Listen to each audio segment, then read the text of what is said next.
Good evening, this is the Oscar expert here with Brother Bro. Today we are bringing you an older movie review of Blindspotting. This is going to be one of a few movies that we're going to take a look at that we think is really relevant for this time. This is going to be sort of like a review, but I think that we're going to, not worry too much about spoilers, get a little bit into analysis. This is directed by Carlos Lopez Estrada, and it stars Rafael Casal and David Diggs, who also co-wrote the movie together. They're real-life friends. And all three of these folks, this is sort of their biggest mark that they have made in the world of film, but they're all a little multimedia. David Diggs is a Broadway actor and a member of the experimental rap trio Clipping. Rafael Casal is a slam poet and a writer, and the director has done lots of music videos. But I think that all three of these artists coming together for this film was sort of a perfect matchup.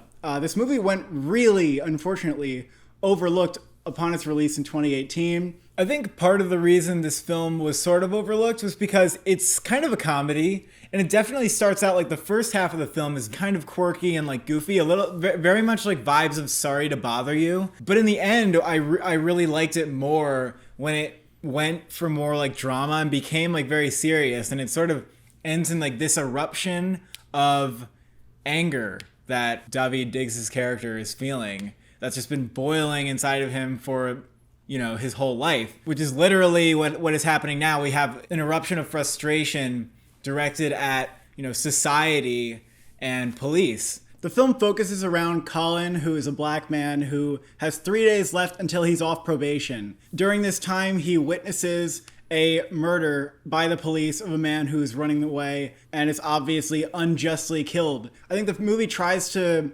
suggest that Colin is a witness in the way that everybody in America is a witness to this murder. Even the detail where he witnesses it through the mirror of his car felt like he's watching it through a screen in the way that we do. I don't know if that's a reach, but I feel like it's sort of, because we've all seen videos. Yeah, it's like a little bit more removed, just watching it through a mirror. Also, sort of the point of it is that this murder happens in the beginning of the film, sort of like where the catalyst of any movie happens, but there's literally no action that is taken. Like nothing about the film changes except for something inside of him that I think is lying dormant and has yet to be ignited. It mirrors the way that today, as Americans, we watch people getting brutalized by police or killed, and at this point we're desensitized to it. Nothing really happens. It's difficult to make changes. It's difficult to get a mass of people around a movement to make the changes that we'd like to see.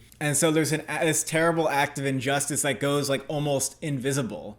And this doesn't just disappear inside of him. He's like wrestling with it the whole movie, but in a very subtle way.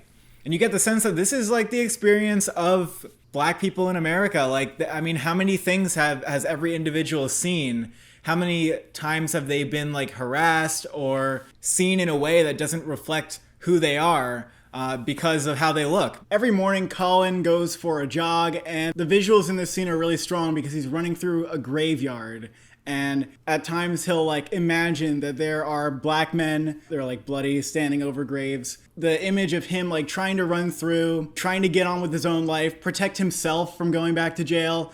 And yet, like, in the back of his mind, there are all these other black men that didn't even get this chance that he has. It makes him think, like, these people are basically me. They are viewed in society as being, like, felons. The police made a quick judgment that this person was, like, a criminal or unworthy of life in the way that others are. Colin himself has a nightmare in the film where he's, like, on trial. And in a way, the character feels like he's always on trial. With the days of parole coming to an end, Colin feels like this could be an opportunity for him to start new, to forget about the horrible thing that he did in the past, which is pretty horrible, and for the world to see him as he would like to be seen. But during the course of the movie, he realizes that this parole is not going to end that. The world is always going to see him, unfortunately, as a large black man, as he says. Black man. And there's an interesting thing in this film where he has his hair in braids, and that's like part of his identity. Like, how am I supposed to get rid of this? Like, there's absolutely no reason why he should get rid of his hair in braids. At the same time, like, that thing that makes him him, it's part of what marks him as a potential threat to these cops or to just white society. And it's just a very tragic point. There's like a big joke in the film where he gets his hair like straightened, and you can just see how absurd it looks. Like he has really no choice. Like he has to be him. The whole metaphor of like what blind spotting is, the term developed in the movie, where they use the optical illusion as a metaphor. You can see the face or you can see the two faces, but even if you know that both are there, you're still predisposed to seeing it one way. So Colin is seen as a large, threatening black man. Like there's nothing he can do about it. He can try to prove himself. He can try to show that he's somebody else, but at the end of the day, like there's nothing that can change that. And you know, and it feels like the switch is flipping, even for people who are close to him in their life. Like his ex-girlfriend, like she saw him as like a good person, and then this act, you know, he's not allowed to be like nuanced or somewhere in the middle where he can do something bad but be forgiven by it. She still sees him in like that reverse way where he's just one thing or the other. You know, there's also that instance where Miles is watching the TV, he's watching them report on the killing of the black man, and they're using like his mugshot. People in the last decade have pointed out to media outlets like, why aren't you using like a nice photo of this person? Why do you use their mugshot? It's just an example of how society has like a default way of looking at black men. Even in this case, like even in the murder of George Floyd, which most people agree is senseless, you still have the Candace Owenses of the world who refuse to see them in any other light. The dynamic in the film is mainly between Daveed Diggs' character and then a white character named Miles.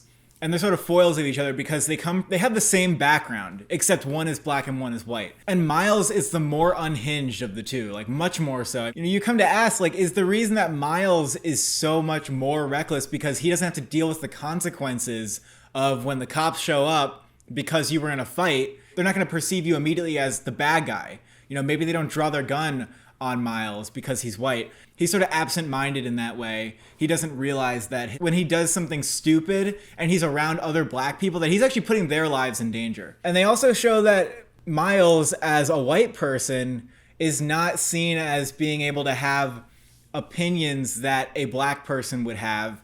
But those are like truly like his opinions because he grew up in the same environment. When he complains about like the burgers being veggie burgers, he doesn't like to see his neighborhood changing. It's sort of a gentrification thing. And he's not allowed to be upset about that because he's seen as one of these white people, but he's not. That character has a black wife and they have a child. There's a point where Colin is outside with the kid and the kid sort of does like a don't shoot thing. I don't think that he necessarily understands what it means, but in that moment, Daveed realizes that although this kid is half black and half white, he's only going to be seen as one of these things. He is going to be seen in the way that Colin is seen, like to the police and to the world. And at that moment, like Colin's very affected by that realization. You know, you can be multifaceted, you can have different sides to you, but the world's always going to see you for one thing. You ask yourself in the film, like, why does Colin keep hanging around Miles when Miles is so destructive? I think that the reason that Colin stays around Miles is because Miles is the one character who sees Colin not for the crime that he did. They're lifelong friends. He sees him for how he wants to be seen. The most notable part of this film, like the part that you won't forget if you see it, is the ending. I mean, spoiler warning, but one of the scenes at the end is Colin confronting the officer who shot the man in the beginning. What comes out of him is this like slam poem where he's pointing a gun at this officer to make him feel the way that he has felt, like by, you know, society pointing a gun at him. The end scene is extremely powerful. It's like really, really intense and emotional. It worked like stunningly well, I think. Like the way that it was done. I mean, the film is worth it just to get to that point. I think it slowly like gets better as it goes along. You realize like it's actually really taking its themes like very seriously, and it's making a lot of important observations about society. The poetry that comes out and like the rage that Daveed Diggs is expressing is like really potent. I think that scene is gonna linger for people. It's like you said, I mean, it's something that you think about when you see the events that are happening today. And I really like that line about like cutting down trees. When you build a city, you have to cut down trees in order to like build your buildings and stuff. And what's essentially happening in Oakland in this film is that black men or just black people are the trees. And in order to make everybody comfortable, they're gonna just chop you down, but in this less obvious way. Like, they're gonna try to remove you. Like, you're this parasite, you don't belong here anymore. But these people have like their roots in the city. And so you're just completely transforming it. And also, like, an oak tree is like a very beautiful thing. And it also can't be ignored that Oakland is where the Oscar Grant shooting happened, which is, you know, the basis of the film Fruitvale Station. And in the end, while it sort of has like a nice ending, sort of, he doesn't end up killing this man. But at the same time, like, the threat is not gone, and he has not eliminated the threat to his life or his well-being. That is just like the monster in the film is just the way that people see him. So Colin can choose to be a good person and live a good life, but society may or may not reward him for that. And that's just sort of where you're left off with the film. Like, that's the ending. Yeah, I mean, the more you dive into the film, I think the better it is. Like, it really is a very important work of art. If I were to give like a criticism, it has nothing to do with the themes. So I think those are like really well developed.